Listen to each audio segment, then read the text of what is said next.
The start of each week, I make an iCloud note titled Losers Inspo, and by the time I hit Thursday, well, the list is so robust, it reads like a buffet menu at Golden Corral. So get your bibs on, friends, because here we go. First up, we know our woked-up friends are all about fighting climate change and preserving Mother Earth, or at least that's what they tell us from the steps of their private planes, or in this case, while overlooking their plush lawns in the hills of drought-ridden Southern California.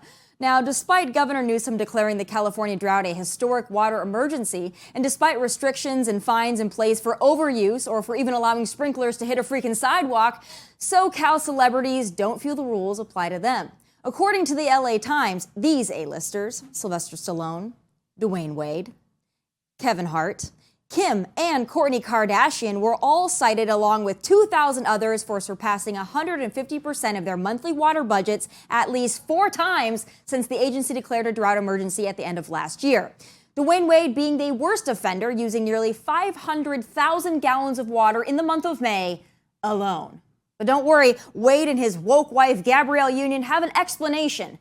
They're having issues with their pool. Oh, golly gee, that explains it. That darn pool at that darn $18 million mansion just doesn't understand the impending doom of water waste and climate change, so shame on you, pool.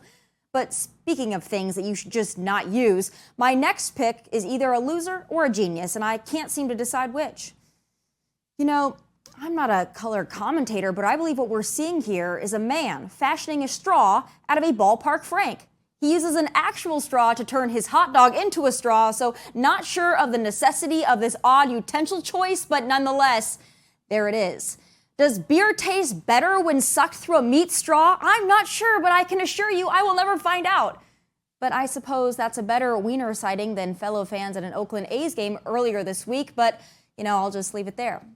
My final loser of the week is actually a trio. What you're about to see are 2 members of an elaborate and alleged crime network quizzing a reality TV star on the law. It's like the National Geographic of irony. Take it in. Under what circumstances may one use deadly force to defend themselves? Yes. When one is being faced with deadly force themselves, or one believes that deadly force is imminent. Was it humbling to lose that contest to her secretary? Oh, it was heartbreaking. Oh my gosh. But I think it's also just needs to work on her reaction time, Sandra. It was like sometimes I could see my mom knew what the answer was, but she wouldn't hit the buzzer in time. Well, I was also really intrigued by how well she did. I wanted to, put the spotlight on her. The irony is thicker than a Kardashian butt implant. Known lawbreaker and failed presidential candidate takes on fake lawyer Kim Kardashian in a game of legal application and loses. Boy, I bet old Hillary wishes she had Kim back during those Benghazi hearings, but then again, what difference does it make, right, Hillary?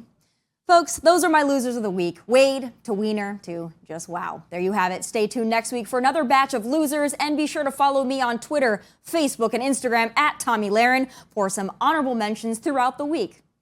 Up next, from losers to questionable antics, I always have some final thoughts, but first,